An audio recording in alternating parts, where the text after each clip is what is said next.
en la lista tú lo tienes como Claro, hombre, como su sí. nombre, ¿no? Entonces, claro, yo lo llamaba por el nombre. Entonces, hasta que un día me dijo, profesor, no me llame así porque yo soy, o sea, su nombre femenino. Y yo le pedí disculpas porque, claro, yo no era consciente de que, claro, o sea, claro, no era consciente, de no que fui consciente sí. en ese momento, o sea, no fui consciente antes de que, claro, él es una chica. Ajá. O sea, se siente una chica. Entonces, claro. No ves que cuando tú Hola amigos de Hablando Cultura, gracias por estar aquí. Ya saben que esta segunda temporada está dedicada a Chiclayo y el día de hoy nos acompaña Denis Perinango, director de cine chiclayano. Aplausos para él. Gracias. Gracias Caroline por la invitación y nada, estamos aquí para, como digo, hablar de cine y cultura. Eso es. Pero para empezar voy a invitarte aquí un poquito de este destilado gracias al Festival de Cine de Ancash y Mestizo para romper el hielo y empezar esta hermosa entrevista. También agradecer a Guatana Comunicaciones, la empresa que me está apoyando para hacer realidad este sueño y esta temporada en Chiclayo. A ver, Denis. Bueno, salud. ¿Qué, de golpe? O sea, si quieres, yo Seco. solo un poquito nomás.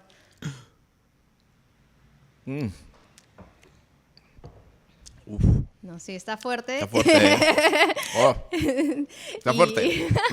Ya, Y bueno, ahora sí entramos en calor. entramos en calor. Y empezamos con la primera pregunta de ¿cómo así empezaste en el cine? No, ¿cómo así decidiste ser director de cine? ¿Cómo fue que te nació esta vocación? Bueno, mira, te cuento que yo empecé en el teatro realmente. O sea, cuando era en el colegio, empezaba a hacer teatro. Y de ahí empecé como esta, digamos, vocación, por así decirlo, de contar historias. Entonces lo que pasaba era que en el colegio yo a veces escribía como sketch que hacíamos con mis compañeros, teníamos un pequeño grupo de teatro y hacíamos como representaciones para días especiales. O ¿no? sea, pero tú actuabas. Pero yo Ah. actuaba y a veces escribía alguno que otro de los sketch, ¿no? Que se hacían. Entonces desde ahí como que de pequeño empecé con esa costumbre como de construir historias y todo eso. En paralelo, claro, veía pues bueno, con mis padres, en la casa, veía tele, películas, ¿no? En tele, bueno, todo lo que audiovisualmente podía consumir y digamos que me llamaba la atención todo ese mundo y ahí empezó como un poquito el interés por el mundo audiovisual, por así decirlo, ¿no? Pero eso se convierte como en un hobby porque luego ya, bueno, entro a la universidad, pero termino estudiando otra cosa que no tiene nada que ver. Y de ahí surge la posibilidad de viajar a Europa, a España, donde termino estudiando comunicación audiovisual. Y es en España, en Barcelona, cuando estudio comunicación audiovisual, que realmente empiezo a descubrir ya el cine. Claro, claro. ¿Okay? Porque antes era más vinculado a la tele, al teatro, Exacto, a lo que yo consumía. exacto. Pero allá es que empiezo a descubrir directores, corrientes, historia del cine y todo lo que empiezo a estudiar en la carrera. Y ahí es donde descubro, pues, el cine se abre, pues, ¿no? Y aparte que ahí mi historia con el cine tiene que ver con mi propio proceso migratorio.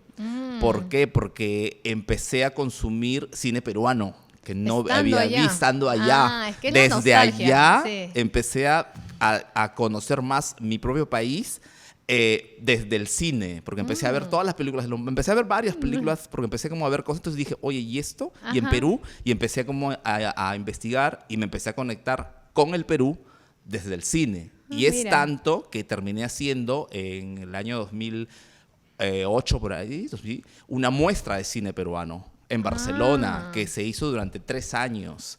Donde fue una muestra que fue de poquito a creciendo, porque terminó haciéndose en el Museo de Arte Contemporáneo de Barcelona, en el auditorio del MACBA. Ah, mira. En el centro, por el Raval. Ajá. Y al final terminó siendo una muestra o sea, llegó Claudia Llosa, Magalí, o sea, terminó siendo una cosa un poco grande que surgió así, pero surgió de este proceso que yo estaba como dentro del cine. Reconectando a la discaro, sí, porque en realidad cuando uno está afuera, sí, de hecho en el audiovisual es que sí, dice, ¿qué están viendo? ¿Qué se está sí, haciendo? ¿Cómo es? ¿no? Sí, y por ahí fue que ya me terminé como enamorando totalmente del cine, ¿no? O sea, si bien yo ya tenía como una predisposición a lo de las historias y todo escribir. esto, Ajá. de niño y adolescente, pero ya es adulto en este proceso migratorio en España, que yo ya termino de acercarme completamente al cine y ya me termino como descubriendo directores. Después ya hice el máster de producción y de dirección, de guión y de realización. Y en el máster que hice en Barcelona, ahí es donde ya empiezo a escribir, ya a desarrollar un proyecto de largometraje, ¿no? Pero digamos que todo ese camino, pues, desde el niño que estudiaba o el adolescente que hacía sus obritas de teatro hasta el estudiante y el máster que organizó un festival, una muestra de cine peruano. Claro. Y luego yo empecé como a querer ya contar hacer tus propias historias. Y ahí buscando, bueno, yo entiendo que ya en el máster, cuando seguro lo has estudiado, tú ya tenías una idea, has estado trabajando un proyecto de cine. ¿Cómo así nace Checoslovaquia, ¿no? Tu cortometraje que ha logrado trascender a muchos festivales de cine, te dio un alcance también bastante alto, ¿no? A nivel internacional han estado en varios festivales. ¿Cómo nace Checoslovaquia? Sí, claro. El Checoslovaquia nace después, mucho después de haber terminado el máster. Luego yo estaba ¿cómo se llama? Lo que pasa es que yo estaba tratando de encontrar como las historias que quería contar, mi propia voz, evidentemente, ¿no? Y eso tiene que ver también con un proceso mi propia identidad como comunidad LGTB. Entonces yo lo que hice es que todo ese proceso de migración fue un proceso no solamente de migración, de reconocer a mí como peruano en el extranjero, sino yo como comunidad LGTB también. Entonces todo ese proceso que viví, claro, fue como obviamente muy importante, es un proceso muy importante en mi vida, pero luego las historias necesitaba contarlas desde lo que yo consideraba que era lo más honesto que podía contar, que eran las historias que concernían a historias LGTB, ¿no? Entonces, Checoslovaquia nace de esa necesidad de por ahí contar historias referidas a ese tema, porque es un corto LGTB. Y en realidad nace de un recuerdo mío de la niñez, de los partidos, un partido de vóley de Perú con Checoslovaquia, en la época dorada del vóley, estoy hablando como finales de los 80, 90, que estaba muy chiquito yo, pero recuerdo perfectamente el partido de Perú con Checoslovaquia, porque ese nombre de Checoslovaquia se me quedó grabado, porque en el corto el personaje protagónico lo dice. Entonces, esa anécdota yo la traslado al protagonista, ¿no? Entonces, a partir de la anécdota es que construyo todo el relato. Entonces, lo que pasa es que cuando viajo, cuando estoy en Europa, voy a República Checa, y voy a Praga y voy a Eslovaquia, porque ya no existen, pues no están separados, son dos países. Y fui a Bratislava, y cuando estaba en estos países, sobre todo en Bratislava, se me vino a la mente, o sea, yo tenía el recuerdo del país y quería como conocerlo. Y cuando lo conocí ahí fue que empecé como a decir, y yo voy a escribir, porque, o sea, fue como me emocioné de llegar a ese sitio. Y de ahí empecé como a decir, voy a construir una historia de esta anécdota. Entonces empecé a armar todo el universo de Checoslovaquia. Pero bueno, viene más o menos de por ahí. Sí. Y cuando tú creas Checoslovaquia, digamos, la recepción en Perú, en ese periodo de tiempo, ¿ya habían cortos LGTB? ¿Se habían creaciones o eran muy poco o quizás no se visibilizaban tanto? Yo creo que el cine LGTB peruano realmente no es muy visible, y creo que directores LGTB somos muy poquitos en el Perú, o sea, abiertamente digo, y que hacemos cine LGTB. O sea, conozco pocos. Y en regiones menos todavía. Claro. O sea, en regiones es muy difícil. ¿Sabes qué? Bueno, este país es muy machista, muy conservador, y hay muchas cosas que evidentemente hay que cambiar. Pero creo que voces disidentes, voces LGTB, voces que rompan lo heteronormativo y lo heteropatriarcal son bastante necesarias por el mismo contexto en el que vivimos. Y entonces el corto, la verdad... cuando ya ganamos el fondo de DAFO y todo, y grabamos el corto y todo, el corto, o sea, lo primero me acuerdo que lo empezamos a enviar a festivales internacionales, y afuera, empezó a tener su recorrido, empezó a tener como buena aceptación, buena crítica. Y ganó el OUFES aquí en Perú. El OUFES ganó mejor corto nacional, ganó el OUFES en el año 22. Y eso fue como algo que también como que lo ayudó al despegue del corto, ¿no? Haber ganado el mejor cortometraje. Y luego después ya empezó a recorrer fuera y todo eso. Entonces, claro, yo por eso digo que creo que estas historias son bastante importantes. Recuerdo también las conversaciones en el Lowfest, ¿no? Cuando hicimos el conversatorio con la gente que preguntaba sobre el corto, cómo fue cuando ganamos el mejor corto. Claro, me contaban cómo salió todo el tema y me acuerdo que también preguntaban cosas pues, que tienen que ver con el tema de esto, ¿no? De la representación de la comunidad en las historias LGTB peruanas y todo eso. Y creo que eso es como una cosa súper importante, ¿no? Y eso es algo que también recogí mucho afuera, ¿no? Pues, o sea, más que llamar la atención, les parecía valioso que haya una producción audiovisual que muestre la realidad, una historia queer, una historia disidente en el Perú. Que, y claro, aparte acá en Chiclayo. Y en regiones, claro, sí, porque era en Chiclayo. Sí, exacto. Sí. Se hizo todo acá. Todo. El corto se grabó totalmente en Chiclayo. Bueno, hubieron algunas cabezas de área que eran de Lima, pero digamos que el equipo fue mayoritariamente regional. Y la historia se grabó totalmente acá. Claro. Sí. Y luego tú das el salto a largometraje, ¿no? Pasas del cortometraje al largometraje. También has ganado fondo para largometraje. Sé que esa película se acaba de rodar, sí, ¿no? Yo quería saber si la peli va también en la línea de LGTB o ya tocas otros tipos de historias. No, porque justamente es la línea de cine que quiero hacer, ¿no? Okay. Yo me quiero ser, digamos, bueno, no sé si la palabra sería conocido, pero ser como reconocido, no identificado, con claro. un cineasta LGTB, ¿no? Entonces sí, por lo mismo que te he dicho, ¿no? Por el contexto y porque creo que es necesario para el país en el que estamos viviendo. Sí. Entonces, sí, la peli va en esa línea también, es una historia también LGTB, no tiene nada que ver con Checoslovaquia, es otra historia, es otro guión. Este guión es el que sale del máster. Este guión, el de Cardo y Cenizas, es el que sale del máster cuando yo hice. O sea, digamos que, pero la historia era una historia de inmigrantes en España. O sea, era una historia de inmigrantes en Barcelona. No era, o sea, no es lo que hemos grabado, ¿no? Entonces, lo que pasa es que, claro, en el máster y con los profesores, las cátedras de producción y todo eso, entonces yo lo que me aconsejaron, digamos que era un poco complicado levantar un fondo para grabar una historia en España porque era carísimo, era una ópera prima y era como imposible, no tenía ningún corto previo en ese momento, o sea, no tenía nada. Entonces me dijeron que eso tendría que grabarlo en Perú realmente, o sea, que esa historia tendría que suceder en el Perú. Y ahí es cuando empieza un proceso de mudanza de la historia, digamos, geográfica, de pasarla de España al Perú. Pero en ese interín de mudanza es que entra Checoslovaquia. Ok. Mientras yo mudo la historia, sale, o sea, Checos empieza a desarrollar, empieza Checos, empieza a desarrollar Checos. Y es muy curioso porque tú tienes varios, o sea, son varios proyectos que se van ahí paralelos, ¿no? Entonces, porque inclusive ahora hay otro largo que tienes también. Sí. ¿Y cómo es que, si nos podrías explicar un poco para que la gente del cine entienda, cómo es que se dan estos, cómo es que sucede esto? O sea, ¿estás postulando paralelo o acabas una historia o es por los temas de producción? Más o menos para darnos una idea, ¿por qué se dan estas circunstancias? Que creo que es positivo porque no has dejado, ¿no? O sea, tienes un camino. Claro. Sí, exacto.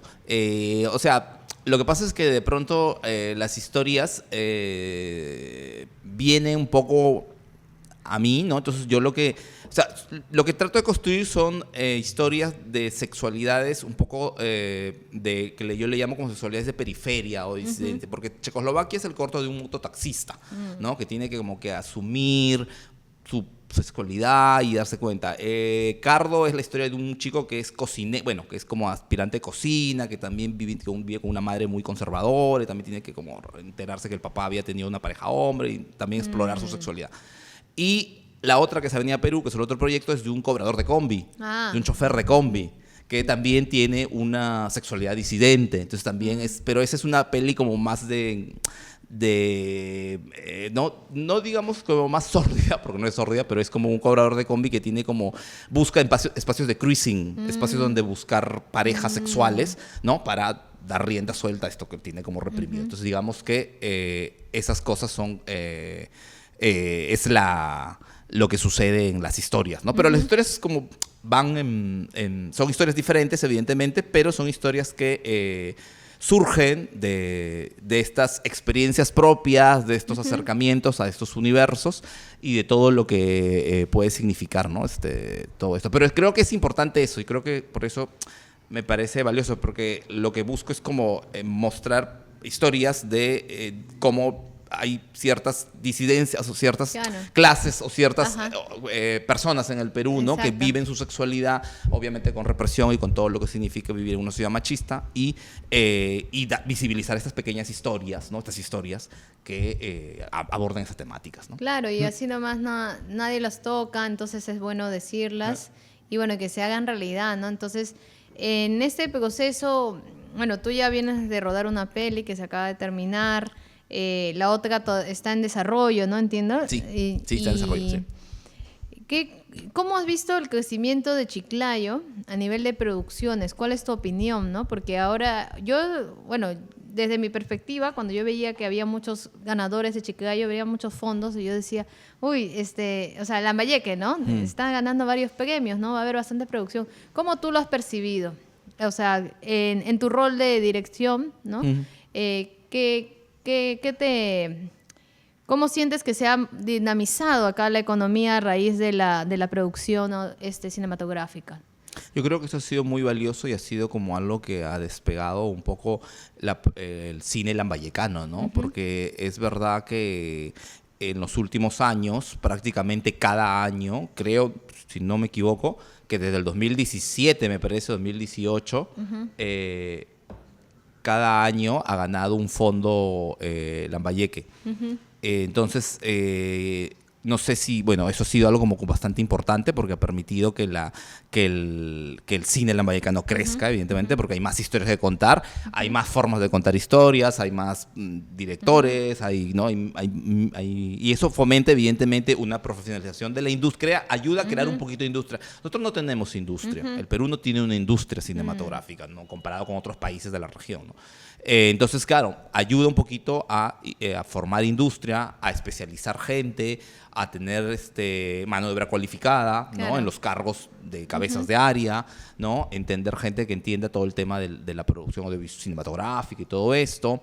Y eso ha sido como algo bastante importante para lo que es el cine, ¿no? lambayecano. Ha ido perfeccionando, incluso también no solamente en el aspecto de la producción, sino también en el aspecto dirección de arte, sonido, actores también, porque también se empezó a trabajar con actores regionales, ¿no?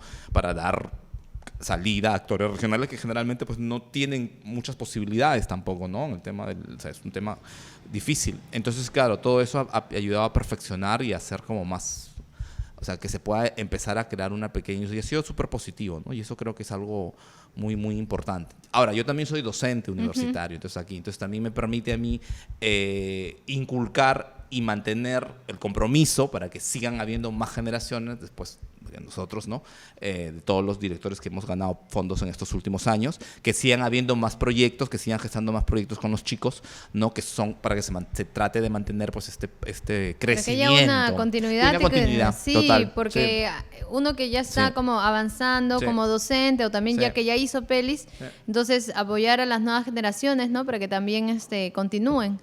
Y en ese sentido también como tú trabajas con disidencias y toda la comunidad LGTB, a nivel de tu equipo, por ejemplo, el método de trabajo, o sea, se sabe que en el cine el trabajo o sea, las jerarquías, que yo creo que está bien porque cada uno tiene un rol, pero a veces hay un trato, no hay un bienestar. O sea, hay muchas quejas, ¿no? Pues se creó el CINCA justo por eso, ¿no? Entonces, ¿cómo tú desde tu posición manejas el tema de un equipo de producción? O sea, si bien eres director, bueno, con tu productora, en tus rodajes, ¿no? O en la experiencia que has tenido. O sea, ¿cómo desde tu posición consideras que estás aportando a que haya más igualdad, bienestar, ¿no? En tu equipo. Claro. O sea, yo creo que es importante y una cosa que sí trabajamos con la productora y una cosa que de los procesos de aprendizaje, porque siempre estás en procesos de aprendizaje, cada rodaje es un aprendizaje, evidentemente. Creo que eso me permite como ir perfeccionando más, pero sí es verdad que a mí me interesa mucho trabajar con un equipo mayoritariamente femenino. Siempre, por ejemplo, las dos películas que, bueno, Checos y ahorita Cardo es directora de foto, ha sido con Micaela Cajaboringa, pero siempre he trabajado con una directora de foto mujer, que no hay prácticamente en el Perú, es son muy verdad. poquitas, no hay. No hay. Entonces siempre lo que trato es o lo que tratamos, bueno, con producción también es de que exista como más presencia de mujeres dentro de la producción audiovisual. O sea, yo prefiero que hayan más mujeres que hombres, la verdad. Y dos, empezar a trabajar con personas de disidencia, que tampoco es que hayan muchas, Exacto, ¿no? no. De incluirlas dentro de los cargos o dentro de las cabezas de área o en un equipo de rodaje. En Cardo hemos tenido en el equipo de producción una chica trans, que ha sido su primer proyecto de producción, su primer proyecto cinematográfico, una chica trans local, que fue asistente de producción y fue como súper chévere que ella ahora pues está como motivada, digamos, ¿no? Por la experiencia que ha vivido. Y ¿cómo se llama? Que ella haya podido tener esta experiencia, ¿no? Porque claro, o sea, ella, claro, me decía, es que, claro, para una chica trans en región es como hacer una película. Exacto. O sea, ser partícipe de un rodaje de una película es como algo... es una utopía, sí, ¿entiendes? Es un sueño, es como es un sueño, que es una no... utopía. Entonces, claro, Victoria, que es esta chica, estaba como súper emocionada y agradecida porque realmente ha sido una experiencia muy bonita para ella, claro, ¿no? De haber participado en un rodaje. Entonces, este tipo de cosas son cosas inclusivas que es algo que quiero mantener todavía y que quiero mantener en los siguientes proyectos, de incluir más comunidad y comunidad distintas y también y mujeres, ¿no? Y presencia de mujeres. Pero creo que esto es importante porque creo que tiene que ser coherente el discurso. Entonces es algo que también estoy como aprendiendo, la coherencia de mi discurso como director y mi visión como director en las historias que yo estoy contando sobre una temática y una problemática concreta que sucede en este país con el equipo que está detrás de esa historia también. Entonces yo creo que esa coherencia es la que trato de perfeccionar, ¿no? En mi trabajo para que la historia esté respaldada, para que la película esté respaldada por... no solo por mi voz o por mi visión, qué sé yo, sino también porque el equipo que hay detrás tiene la camiseta puesta con la comunidad, con la temática. No es porque tengan que ser de comunidad, sino porque simplemente son aliados. Claro, y hay un respeto. Aliados, y hay un respeto. Hay un respeto a al tratamiento de la historia, lo que se está contando. Se siente eso. Entonces, claro, eso es algo que creo que es súper importante y valioso y es algo que sí que de todos los rodajes que he tenido, como un aprendizaje para como ir perfeccionándolo, ¿no? Y mejorando eso para que puedan tener cada día más cabida personas, bueno, al menos en mis proyectos, comunidad y mujeres también, ¿no? Porque también siento que la comunidad y las mujeres estamos en medio de una sociedad que es muy machista, ¿no? Muy patriarcal, entonces, claro, estamos subyugados a... Sí, y ahora que tocas ese tema, ¿cómo desde tu punto de vista como director, cómo han trabajado este tema de, o sea, quizás en el ecosistema de tus rodajes no ha pasado, pero ¿qué opinas del abuso de poder, ¿no? El abuso hacia las mujeres en el cine, ¿no? En general, que ahora se... Sí.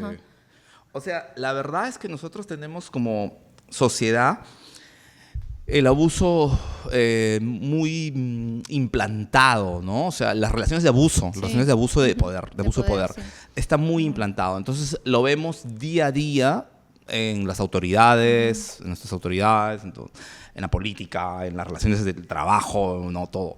Entonces, en las relaciones de pareja. Entonces, o sea, yo siento que realmente tendríamos como que resetearnos como sociedad porque realmente, o sea... Creo que las estructuras patriarcales o las estructuras de una sociedad tan heteropatriarcal y tan machista como es la peruana han calado tan profundo en la psique de todo el mundo que muchos de repente a veces no son ni conscientes de las situaciones de abuso o las situaciones en las que se está dando, ¿no? Evidentemente nosotros, bueno, yo en los he tenido 2 rodajes míos, después claro, he estado trabajando en rodajes de otros directores, de otros productores. En el último sí se hizo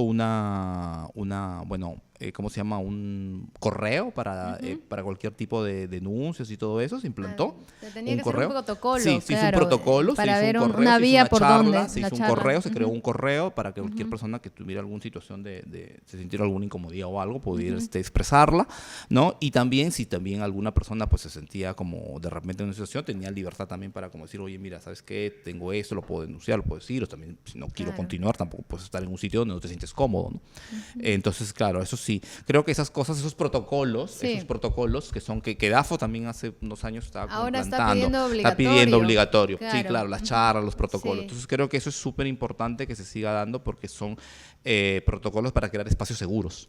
Por lo que buscamos son crear espacios seguros, ¿no? Espacios seguros para cualquier persona en la cual no pueda tener estas situaciones de abuso. Pero digamos que estas situaciones de abuso están muy interiorizadas. Y a veces ni siquiera nosotros somos conscientes. Está en la psique Bueno, y como está en la psique y aparte también es bastante generacional de las generaciones, ¿no? Sí. Entonces, como está tan implantado desde la infancia, entonces uno no es consciente, ¿no? Y cuando Sí. ya, digamos, las juventudes a veces te lo hacen ver, choca, ¿no? Choca entre los de 40 y tantos, cuando uno de 20 y algo le dice algo y se sorprende. Y yo he visto esas reacciones, ¿no?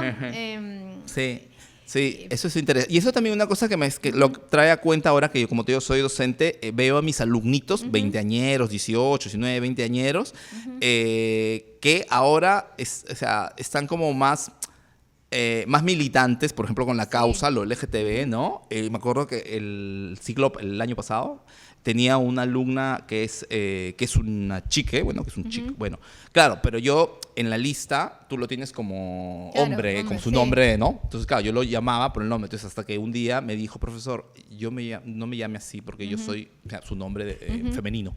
Y yo le pedí disculpas porque, claro, yo no era consciente de que, claro, o sea, claro, no era consciente, no fui consciente en ese momento, o sea, no fui consciente antes de que, claro, él es una chica. Ajá. O sea, él se siente una chica. Entonces, claro, tengo que tratarla con respeto y no decirle alumno, sino alumna, claro. ¿no? O señorita, o qué sé yo, ¿no? Ajá. Entonces, claro, él me dijo eso, entonces, claro, automáticamente, evidentemente, yo todavía ahí fue como en plan, wow, o sea, claro, porque como tienes la lista y ves el nombre y el apellido, entonces, claro, cumple, bueno, la llamas por el nombre, ¿no? Pero, por ejemplo, esa cosa como, por ejemplo, esto, o sea, que dices acercarte y verle y decirle, tú te sientes, ¿quieres que te llame así? Que te llamen por ese ¿Prefieres, nombre, sí, o prefieres que te diga cómo te llaman cómo te llaman tus compañeros, ¿no? No, llámeme femenino porque yo, ok, perfecto, no tengo ningún problema. Tiene que haber una apertura, ¿no? Exacto. Y una confianza. Sí.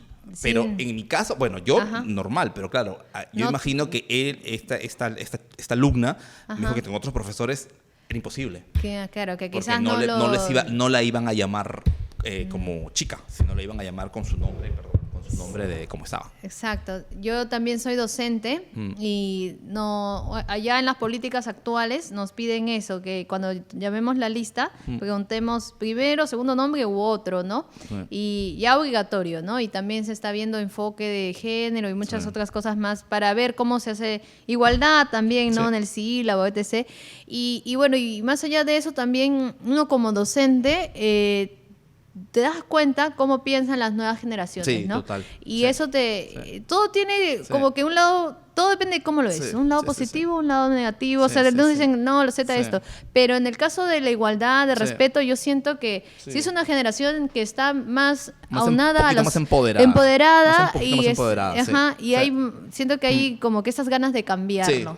Y eso es muy bueno. Y eso está súper chévere. Y eso me parece súper valioso y me parece súper interesante. Y es verdad que para mí, o sea, como siento que con los alumnos, con los alumnos con los que trabajo, mis chicos, a veces algunos, o sea, me parece interesante que puedan tener en mí como un referente, los chicos que son de comunidad, me refiero, que puedan tener como un referente porque me dicen, profe, ¿cómo hizo su curso? No sé qué, entonces, claro, entonces yo me noto que, claro, hay un interés en ellos porque entienden que tienen al profe que es gay, ¿no? Y que hace cine gay y que en cierta manera también ellos los representa, ¿no? Porque son parte son comunidad. Entonces, claro que eso es importante y como, no, cuidar eso es muy importante. Sí. Y qué bueno que vayas a seguir haciendo tus otras películas también bajo esa misma línea, con todo lo que has comentado de incorporar más gente en la comunidad, en la producción, ¿no? Sí, porque si tú no lo haces, porque es un desafío, porque no todos se atreven. y entonces también le das esa apertura a las nuevas generaciones, ¿no? Y ya llegando al final, acá hay 2 galletas de la fortuna. Ya, tienes que elegir una y en esa vas a encontrar un mensaje. Entonces, lo vas a decir al público el mensaje, pero la idea es que ese mensaje sea un pie para que tú crees otro y te dirijas a la juventud, a la comunidad Hablando Cultura y les des el mensaje en base a lo que te inspira esta galletita. Ya, a ver, vamos. Muy bien. Entonces, lo que tengo que hacer es escoger una. Sí, así. A ver. Bueno. A ver. Ahí está, vamos. ¿Quiere salir? Ya. Entonces, Ya, esto lo ábrelo, abro. ábrelo. Ahí hay muchos mensajes muy bonitos y entonces sorpresa para todos. Y el Ábrelo. mensaje está adentro. dentro de la galleta. De la galleta, ya, sí, ya. ábrela. La rompo. Vamos, así rómpela. Y ya de ahí te la comes.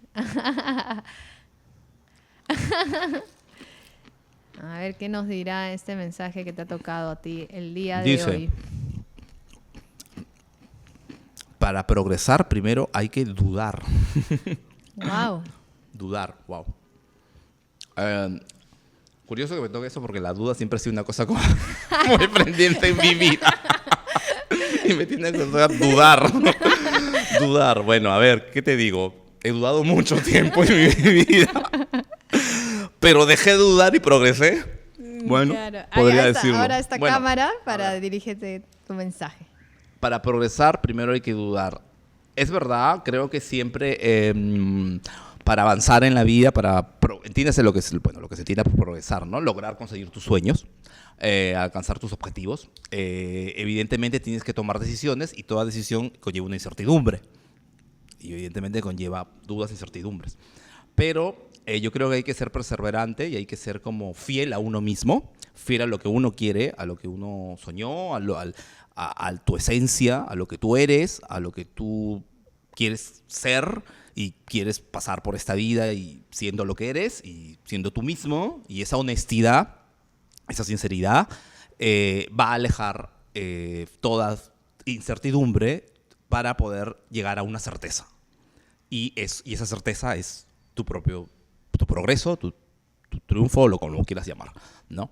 Eso sería como la reflexión que podría dar a raíz de esta frase. Muchas gracias, Gracias. Denis. Realmente, o sea, sí, estas frases nos están sorprendiendo a todos porque la verdad es que están tocando bastante a cada uno de los entrevistados. Y es cierto, o sea, uno es auténtico. A veces tienes... A veces dudas de tu propia autenticidad. Exacto, dudas de ti mismo. Dudas de ti claro, mismo. dudas de tu autenticidad, Ya. dudas de tu capacidad, de Ajá. tu autenticidad. Y realmente es que Hay que aceptarse. exacto, hay que Ajá. aceptarse y hay Ajá. y como humanos también tenemos derecho a Claro, dudar, porque es exacto. parte de nuestra humanidad, no podemos negar eso va a estar presente en la vida de cualquier persona, ¿no? Pero bueno, nada, entonces yo creo que cuanto más fiel a ti mismo seas, ¿no? Como Claro. dice, hay un personaje de Almodóvar, cuanto Ajá. más auténtico seas, cuanto más fiel a ti mismo seas, más auténtico vas a ser en lo que haces, digamos, ¿no? Exacto, toda la creación que venga se nota cuando es honesta, ¿no? Sí. Porque si no, Sí. no trasciende. No trasciende. No exacto, trasciende. Tal cual. Así es que tal muchas cual. gracias, Denis. Gracias, Y Carolina. ahora acá me quiero despedir de la comunidad de Hablando Cultura, decirles que esta edición se está haciendo gracias a Guatana Comunicaciones, también agradecer al Festival de Ancash, a la plataforma Sinergia y a todas las personas que nos siguen en nuestras redes sociales como @Hablando Cultura y a los que se han suscrito en nuestro canal de YouTube. Si no lo has hecho, suscríbete ahora mismo. Si te encanta este contenido, compártelo para poder aumentar la comunidad y poder seguir compartiendo cultura, porque este programa es tanto para personas del sector como personas que quieren saber más del sector de las industrias culturales y artes. Sí. Y muchas gracias, nos Nada. despedimos, chao. Gracias. Hasta luego.